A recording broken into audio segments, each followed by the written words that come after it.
radikalisme ini pun sebenarnya lucu. Jadi radikal itu sebenarnya nggak punya masjid, karena masjid itu dikuasai oleh orang Indonesia. Ada juga yang dikuasai oleh orang-orang Asia Selatan, kayak misalnya Sri Lanka, Pakistan, India, segala macam. Ya memang secara syariah itu mereka kelihatan radikal segala macam, tetapi mereka tidak membuat keributan kayak Muslim di Indonesia itu loh, anti pemerintah, mendirikan khilafah. Saya belum pernah lihat masjid-masjid yang katakanlah didirikan oleh yang dikuasai oleh orang-orang India, orang-orang Asia Selatan itu mereka ingin mendirikan khilafah, itu nggak ada itu. Jadi kalau di orang Indonesia itu ribut mendirikan khilafah, nanti saya laporkan ke mereka. Nah, ini bisa ribut loh ya di dunia ini, karena mereka pun ingin orang-orang Muslim yang ada di Jepang, mereka pun ingin hidup tenang. Karena mau nggak mau kalau orang Indonesia itu gaduh, maka bisnis mereka pun akan disikat gitu sama pemerintah Jepangnya. Jadi masjid yang ada di Jepang bagaimana? Jadi masjid yang ada di Jepang itu sebenarnya gini, yang radikal itu kan orangnya, bukan masjidnya sebenarnya. Orang-orang itu saja. Jadi dan kebetulan orang-orang itu ngumpul di masjid itu gitu loh. Kebijakan masjidnya itu nggak radikal gitu, walaupun ada keanehan. Jadi gini, radikalisme itu membawa masalah juga, terutama masalah tentang kawin siri. Ini yang jadi jelek nama Islam itu, karena kan kawin siri itu secara syariah itu boleh, tetapi kan orang Jepang lihat yang namanya kawin tapi tidak resmi, tidak melalui KBRI, tidak melalui Shiakuso atau Jepang, itu sama aja dengan kumpul kebo dong. Orang kita tidak paham itu.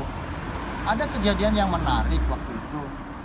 Jadi orang yang saya kenal juga, dia seorang muslimah, berjilbab segala macam, tiba-tiba hamil gitu. Hamil, loh ini gimana? Sudah dinikahkan di Aichi, karena dia tinggal di Tokyo, udah dinikahkan di Aichi. Terus dia minta surat nikah ke KBRI gitu kan, ingin dinikahkan. Dicek kelengkapannya, memang si ini kan gadis sama bujangan, jadi nggak masalah dong, nggak harus ribet kalau misalnya duda atau sudah punya istri segala macam. Dicek kelengkapannya, ternyata si suaminya ini ilegal, sudah overstay gitu. Gimana nasib bayinya itu? Sudah pasti kantor ngamuk-ngamuk kan. Dan orang Jepang pun sebenarnya kalau tinggal di Jepang itu bisa juga, tapi kantor yang ini bukan kantor saya ya, ini orang lain gitu. Jadi ngamuk-ngamuk langsung dua-duanya itu akhirnya dideportasi. Ya suaminya dideportasi, istrinya dipulangkan kan sama hamilnya itu. Dan ini kan banyak juga orang Indonesia itu yang di sini itu campur baur segala macam, dengan dalih sudah nikah siri segala macam. Dan ini dilakukan oleh orang-orang yang keislamannya seperti itu loh ya. Kembali kepada masjid yang ada di Jepang, apakah ada semacam ketakutan diantara, bukan ketakutan tapi kesungkanan diantara kalangan Islam, gue mendingan ke masjid ini karena di sana kok kayaknya banyak yang ngumpul radikal dan sebagainya. Apakah ada yang demikian? Ya pasti ada dong, pasti ada. Kayak misalnya katakanlah ini sebenarnya bukan masjid ya, karena masjid itu kan tempat untuk sholat. Ya karena kebanyakan orang yang mungkin ini mungkin radikal ke sana. Lebih ke pengajiannya. Oh, pengajiannya. Pengajian kan. Jadi banyak pengajian yang bubar juga. Di ibu-ibu itu banyak pengajian yang bubar karena yang pengajarnya itu radikal gitu. Ngomongnya itu terus. Kan kita kesel juga kalau Hmm. ikut pengajian tiba-tiba ngomongnya politik segala macam. Akhirnya bubar juga. Kalau di Artinya ada masjid yang memang kelihatan netral sehingga orang-orang kalangan muslim itu pergilah ke sana. iya, makanya kita lihat Kabukicho dan Akihabara itu banyak penggemar sekali kan. Padahal baru didirikan belum lama itu. Alasannya? Alasannya karena mereka itu kan kebanyakan NU.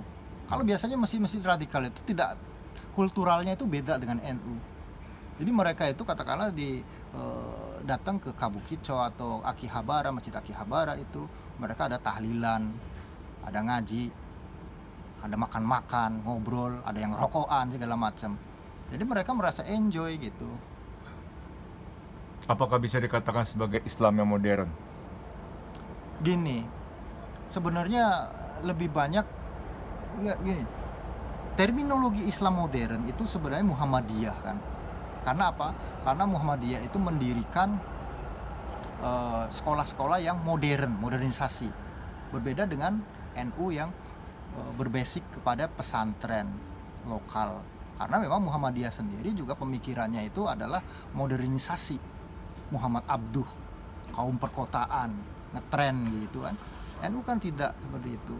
NU kan pesantren yang kadang orangnya banyak kejawen juga gitu. Muhammadiyah kan nggak mau orang kejawen apa sih, istilahnya nggak rasional seperti itu. Tetapi disinilah NU itu kelihatan kosmopolitan.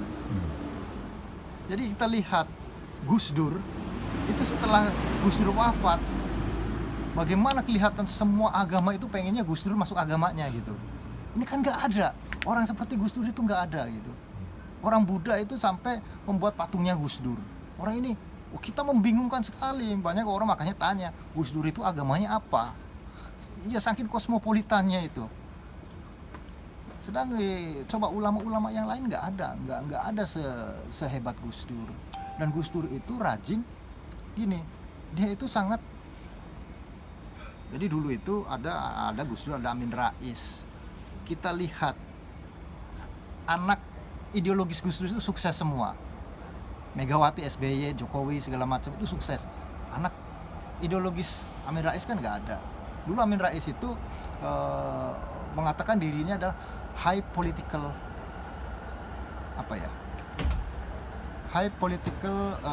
system atau aliran high politik gitu ya, aliran high politik ya. Sementara Gus Dur itu diejek sebagai low politik. Jadi aliran yang kalau Amin Rais itu selalu mereka itu mendekati orang-orang menengah ke atas, Gus Dur itu menengah ke bawah. Tapi kita lihat ternyata fikihnya Gus Dur itu kita sekarang baru merasakan itu gitu. Bagaimana Gus Dur itu ternyata mampu merekrut orang-orang yang bukan kalangan Gus. Kayak misalnya Mahfud MD itu mau nggak mau bawaan Gus Dur itu. Mahfud MD itu bukan orang Gus, tapi dia sukses sekali begitu. Jadi disinilah ada visi dan dari Kiai NU yang kita sendiri harus berintrospeksi. Katakanlah, ini ya lucu lagi, sekelas Ki Agil Siraj itu dulu pernah ngomong bahwa nonton porno itu jauh lebih baik daripada pengajian radikal begitu kan. Orang ngamuk segala macam.